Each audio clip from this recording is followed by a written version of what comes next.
ഇന്ന് നമ്മുടെ സക്കറിയാസ് പ്രയറിൻ്റെ രണ്ടാമത്തെ ദിവസമാണ്. ഇന്ന് നമ്മൾ ധൂപാർപ്പണ പ്രാർത്ഥനയ്ക്കായി ഒരുങ്ങാൻ എടുക്കുന്ന വചനഭാഗം മർക്കോസിൻ്റെ സുവിശേഷം 5-ാമത്തെ അധ്യായം 25 മുതലുള്ള വാക്യങ്ങളാണ്. ഇതിൽ നമ്മൾ കണ്ടുമുട്ടുന്ന കഥാപാത്രം രക്തസ്രാവക്കാരിയാണ്. രക്തസ്രാവക്കാരിയെക്കുറിച്ച് വചനം പറയുന്നത് എന്താ? അവൾ ഒരുപാട് വൈദ്യന്മാരുടെ അടുത്ത് പോയി, എന്നിട്ടോ അവളുടെ സ്ഥിതി കൂടുതൽ മോശമാവുകയാണ് ചെയ്തത് എന്ന് വചനം നമ്മളോട് പറഞ്ഞു വെക്കുക. ഈ പ്രാർത്ഥനയിൽ പങ്കെടുക്കുന്ന പലരും അങ്ങനെയായിരിക്കും.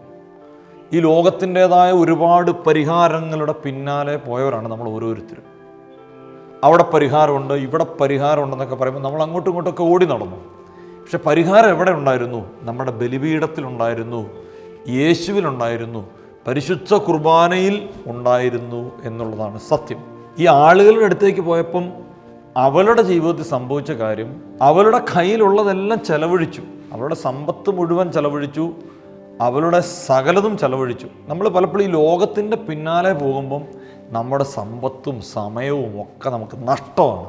പക്ഷെ നമ്മൾ ദൈവത്തിൻ്റെ പിന്നാലെ വരുമ്പം നമ്മുടെ സമയവും ധനവും ഒക്കെ ലാഭമായി മാറുകയാണ്.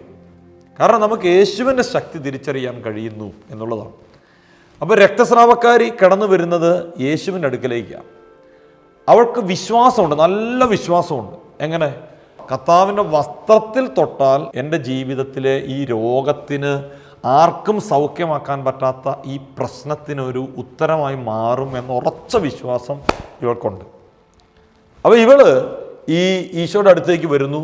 ജനക്കൂട്ടം ഒരുപാട് പേര് തിക്കിത്തിറക്കിക്കൊണ്ടിരിക്കുക. ഈശോയുടെ ചുറ്റും ജനം ഇങ്ങനെ കുന്നുകൂടിക്കൊണ്ടിരിക്കുമ്പം ഇവള് കൈയെത്തിച്ച് കർത്താവിനെ തൊട്ടു. കൈയെത്തിച്ച് കർത്താവിനെ തൊട്ടപ്പം കർത്താവിന് ബോധ്യം വരിക, എന്നിൽ നിന്നും ശക്തി പുറത്തേക്ക് വന്നിട്ടുണ്ട്, ശക്തി നിർഗളിച്ചിട്ടുണ്ട്. അതായത് പ്രിയപ്പെട്ടവരെ, നമ്മൾ പലപ്പോഴും കർത്താവിനെ തൊടുന്നുണ്ട്, പക്ഷെ വിശ്വാസത്തോടു കൂടി അറിഞ്ഞുകൊണ്ട് തൊടുമ്പം അവൻ്റെ ശക്തി നമ്മുടെ ജീവിതത്തിലേക്ക് കടന്നു വരും. അറിഞ്ഞുകൊണ്ട് തൊടുക എന്ന് പറഞ്ഞു കഴിഞ്ഞാൽ യേശുവിനെ ആ ജനക്കൂട്ടത്തിലുള്ള ഒരുപാട് പേര് ടച്ച് ചെയ്യുന്നുണ്ട്, ഒരുപാട് പേര് തൊടുന്നുണ്ട്, അവർ ഈശോയെ തട്ടുന്നുണ്ട്, മുട്ടുന്നുണ്ടൊക്കെ ഉണ്ട്. പക്ഷേ ഇവള് ശരിക്കും കർത്താവിനെ വിശ്വാസത്തിൻ്റെ കണ്ണിലൂടെ തൊടുകയാണ്. നമ്മുടെ ജീവിതത്തിലും സംഭവിക്കേണ്ട ഒരു കാര്യം എന്താണെന്നറിയോ? നല്ല ഫെയ്ത്ത് വേണം. നല്ല വിശ്വാസത്തോടു കൂടി നമ്മൾ പരിശുദ്ധ കുർബാന സ്വീകരിക്കുമ്പം, വിശ്വാസത്തോടു കൂടി നമ്മൾ പരിശുദ്ധ കുർബാനയുടെ ആരാധനയിൽ പങ്കെടുക്കുമ്പം, വിശ്വാസത്തോടു കൂടി ജീവിക്കുന്ന ദൈവം തന്നെയാണ് പരിശുദ്ധ കുർബാന എന്ന് വിശ്വസിക്കുമ്പം ഈ രക്തസ്രാവക്കാരിയുടെ അനുഭവം നമ്മുടെ ജീവിതത്തിലുണ്ടാകും. ജനക്കൂട്ടം തൊട്ടതുപോലെ അല്ല. പക്ഷെ ഇവള് മനസ്സിലാക്കുന്ന ഒരു കാര്യം, എൻ്റെ ജീവിതത്തിൻ്റെ പ്രതിസന്ധികളുടെ പരിഹാരമാണ് സ്വർഗത്തിൽ നിന്നിറങ്ങിയ ജീവൻ്റെ അപ്പം എന്ന ഉറച്ച ബോധ്യം ഈ രക്തസ്രാവക്കാരിക്കുണ്ടായിരുന്നു. അപ്പോൾ പ്രിയപ്പെട്ടവരെ, നമ്മൾ ഇന്ന് ഈ ആരാധനയിൽ, ഈ ധൂപാർപ്പണ പ്രാർത്ഥനയിൽ പങ്കെടുക്കുമ്പം ഒരപ്പത്തിൻ്റെ മുൻപിലാണ് ധൂപം വീശുന്നത് വിചാരിക്കരുത്.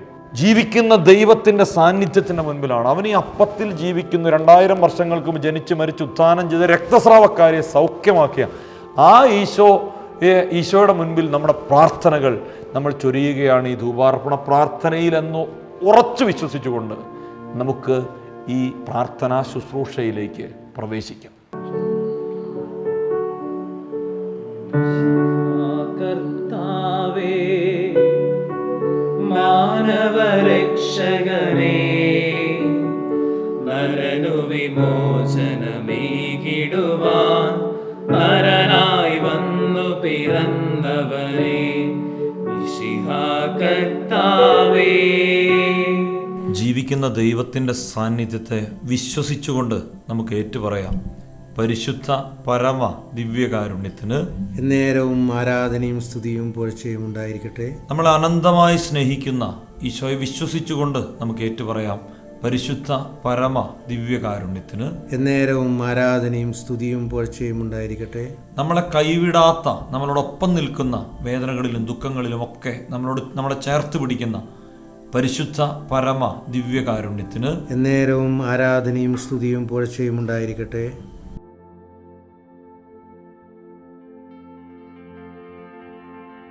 പ്രിയപ്പെട്ടവരെ, ഈ പ്രഭാതത്തിൽ ഈശോ നമ്മളോട് പറയുന്നത് രക്തസ്രാവക്കാരിയുടെ വിശ്വാസത്തിലേക്ക് കടന്നു വരണം എന്നാണ്.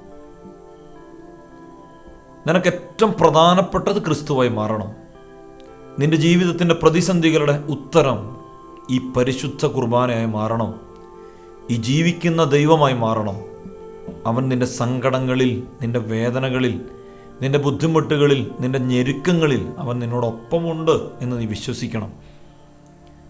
രണ്ടാമത്തെ കാര്യം, ഈ ലോകത്തിൻ്റെ പരിഹാരത്തിൻ്റെ പിന്നാലെ, വ്യക്തികളുടെ പിന്നാലെ, സ്വാധീനങ്ങളുടെ പിന്നാലെ, രാഷ്ട്രീയത്തിൻ്റെ പിന്നാലെ, പണത്തിൻ്റെ പിന്നാലെ, പദവിയുടെ പിന്നാലെയൊക്കെയുള്ള ഓട്ടം നിർത്തിയിട്ട് നീ വിശ്വസിക്കേണ്ട ഒരേ ഒരു കാര്യം, ഈ പരിശുദ്ധ കുർബാന, ഇത്തിരിപ്പോന്നൊരു ഈ ഗോതമ്പപ്പം, കാറ്റത്ത് ഉലയുന്ന, ഉറുമ്പിനെടുക്കാൻ പറ്റുന്ന ഈ അപ്പം എൻ്റെ പ്രതിസന്ധികളുടെ പരിഹാരമാണ് എന്ന് നീ ഉറച്ചു വിശ്വസിക്കണം. കാരണം ഈശോ തന്നെയാണ്. പ്രിയപ്പെട്ടവരെ, നമുക്ക് ഈശോയുടെ കരങ്ങളിലേക്ക് നമുക്ക് നമ്മളെ തന്നെ സമർപ്പിച്ചുകൊണ്ട് ഈശോയുടെ ആ സാന്നിധ്യത്തെ നമുക്കൊന്ന് ഏറ്റുപറയാം. ഈശോയിൽ വിശ്വസിക്കുന്നു എന്ന് നമുക്ക് ഏറ്റുപറയാം. നമുക്ക് ഏറ്റുപറഞ്ഞ് പ്രാർത്ഥിക്കാം. വിശുദ്ധ കുർബാനയിൽ സത്യമായും നിത്യമായി എഴുന്നള്ളിയിരിക്കുന്ന ഈശോയെ ഞാൻ അങ്ങിൽ വിശ്വസിക്കുന്നു, സ്നേഹിക്കുന്നു, ആരാധിക്കുന്നു, പ്രഖ്യാപിക്കുന്നു. നമുക്ക് ഒരിക്കൽ കൂടി സ്നേഹത്തോടെ ഏറ്റുപറയാം. മനസ്സും ഹൃദയവും ഒക്കെ ഈ പരിശുദ്ധ കുർബാനയിലേക്ക് ചേർന്ന് നിൽക്കട്ടെ. വിശുദ്ധ കുർബാനയിൽ സത്യമായും നിത്യമായി എഴുന്നള്ളിയിരിക്കുന്ന ഈശോയെ ഞാൻ അങ്ങിൽ വിശ്വസിക്കുന്നു, സ്നേഹിക്കുന്നു, ആരാധിക്കുന്നു, പ്രഖ്യാപിക്കുന്നു. നമ്മുടെ നിയോഗങ്ങളെയും, നമ്മുടെ എല്ലാ ജീവിത മേഖലകളെയും, നമ്മുടെ എല്ലാ ആസ്തിയെയും അസ്വസ്ഥതയും എല്ലാം സമർപ്പിച്ച് നമുക്ക് ഒരിക്കൽ കൂടി സ്നേഹത്തോടെ ഏറ്റുപറഞ്ഞ് പ്രാർത്ഥിക്കാം. വിശുദ്ധ കുർബാനയിൽ സത്യമായും നിത്യമായി എഴുന്നള്ളിയിരിക്കുന്ന ഈശോയെ ഞാൻ അങ്ങിൽ വിശ്വസിക്കുന്നു, സ്നേഹിക്കുന്നു, ആരാധിക്കുന്നു, പ്രഖ്യാപിക്കുന്നു. പ്രിയപ്പെട്ടവരെ, ഈ വിശ്വാസത്തോടു കൂടി നമുക്ക് ഈശോയുടെ കരങ്ങളിലേക്ക് നമ്മുടെ നിയോഗങ്ങളും പ്രാർത്ഥനകളൊക്കെ സമർപ്പിക്കാം. ഓർക്കണം, നമ്മൾ ദൈവത്തിൽ പ്രസാദിക്കുമ്പോഴാണ് ദൈവം നമ്മുടെ നിയോഗങ്ങളിലേക്ക് ദൈവത്തിൻ്റെ ശക്തി വെളിപ്പെടുക. നമ്മുടെ ആത്മരക്ഷയാണ് പ്രധാനപ്പെട്ട കാര്യം, നിത്യജീവൻ അതാണ് പ്രധാനപ്പെട്ട കാര്യം. ഇവിടെ പ്രിയപ്പെട്ടവരെ, ഈ സമയം പുരോഹിതനോട് ചേർന്ന് നമുക്ക് ഈ പ്രാർത്ഥന ധൂപം അർപ്പിക്കുന്നത് പ്രാർത്ഥനകൾ ദൈവത്തിൻ്റെ സന്നിധിയിലേക്ക് ഉയരുന്നതിൻ്റെ സൂചനയാണ്. കരങ്ങൾ കൂപ്പി നമ്മൾ ഈ സമയം ഈ പരിശുദ്ധ കുർബാനയുടെ ഈ ഒരു ശുശ്രൂഷയിലേക്ക് നമ്മുടെ നിയോഗങ്ങളും പ്രാർത്ഥനകളും ചേർത്ത് വെച്ചുകൊണ്ട് നമ്മൾ ഈ ധൂപാർപ്പണ പ്രാർത്ഥനയിലേക്ക് പ്രവേശിക്കുകയാണ്. ഒരുങ്ങി വിശ്വാസത്തോടുകൂടി ജീവിക്കുന്ന ദൈവത്തെ ഈ പരിശുദ്ധ കുർബാന കണ്ടുകൊണ്ട് നിന്റെ മനസ്സും ഹൃദയവും ഈ പരിശുദ്ധ അൾത്താരയിലേക്ക് ചേർത്ത് വെച്ചുകൊണ്ട് ഈ അഭിഷേകത്തിൻ്റെ ഈ ശുശ്രൂഷയിലേക്ക് നമുക്ക് പ്രവേശിക്കാം.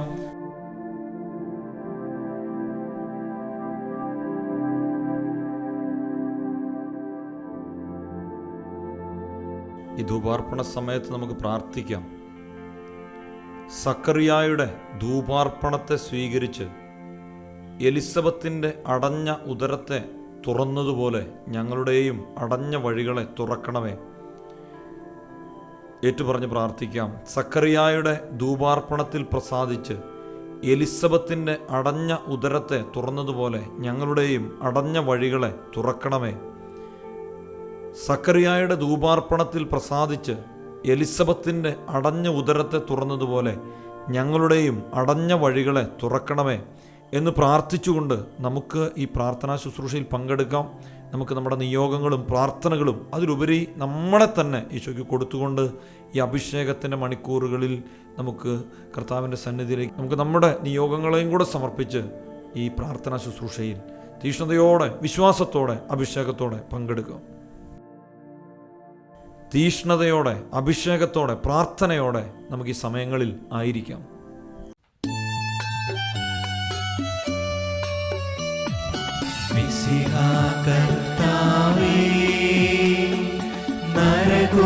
നരകുലപാലകനേ,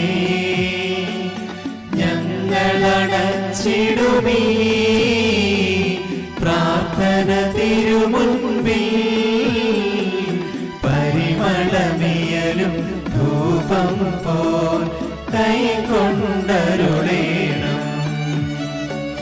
പരിമളമേലും ധൂപം പോൽ കൈകൊണ്ടരുളേണം.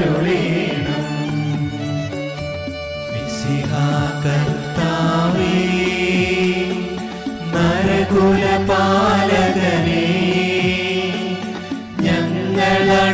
വച്ചിടുമീ പ്രാർത്ഥന തിരുമുൻപിൽ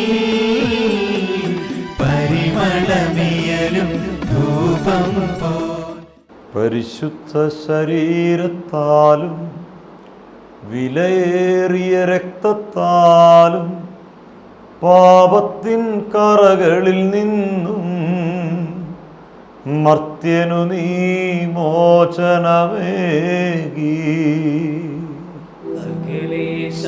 ദിവ്യകടാക്ഷം തൂഗണമേ വത്സലസുതരിൽ നിർമ്മലരായി ജീവിച്ചിടുവാ ചിന്തണമേ ദിവ്യവരങ്ങൾ. ഈ പ്രഭാതത്തിൽ നമ്മളെ തന്നെ ജീവിക്കുന്ന ദൈവത്തിൻ്റെ സന്നിധിയിലേക്ക് സമർപ്പിച്ച് നമുക്ക് അവിടുത്തെ ആശീർവാദം സ്വീകരിക്കാം.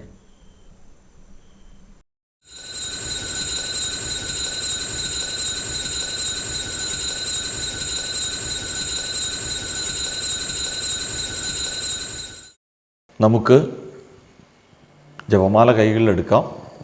ജപമാല ചൊല്ലി പരിശുദ്ധ കുർബാനയ്ക്കായിട്ട് നമുക്ക് കടന്നു പോകാം. പരിശുദ്ധ അമ്മയോട് നമ്മുടെ ഓരോ നിയോഗങ്ങളും നമ്മളിവിടെ സമർപ്പിച്ചിരിക്കുന്ന ധൂപാർപ്പണ പ്രാർത്ഥനയ്ക്ക് സമർപ്പിച്ചിരിക്കുന്ന ഓരോ നിയോഗങ്ങളും ഓരോ രഹസ്യത്തിൽ സമർപ്പിച്ച് പരിശുദ്ധ അമ്മ വഴി അത് ബലിവേദിയിലേക്ക് കൊടുക്കണം. അതിനുശേഷം നമ്മൾ ഇന്ന് പഠിക്കേണ്ട വചനം, കുർബാനയൊക്കെ കഴിഞ്ഞ് നമ്മൾ വന്ന് ബൈബിൾ തുറന്ന് പഠിക്കേണ്ട വചനം ഇതാണ്. പുറപ്പാടിൻ്റെ പുസ്തകം 14:14. വചനം എങ്ങനെയാണ്? കർത്താവ് നിങ്ങൾക്ക് വേണ്ടി യുദ്ധം ചെയ്തു കൊള്ളും, നിങ്ങൾ ശാന്തരായിരുന്നാൽ മതി. സൽക്രിയായിട്ട് ശുദ്ധീകരണ സ്ഥലത്തെ ആത്മാക്കളുടെ മോചനത്തിനായി പ്രാർത്ഥിക്കുക.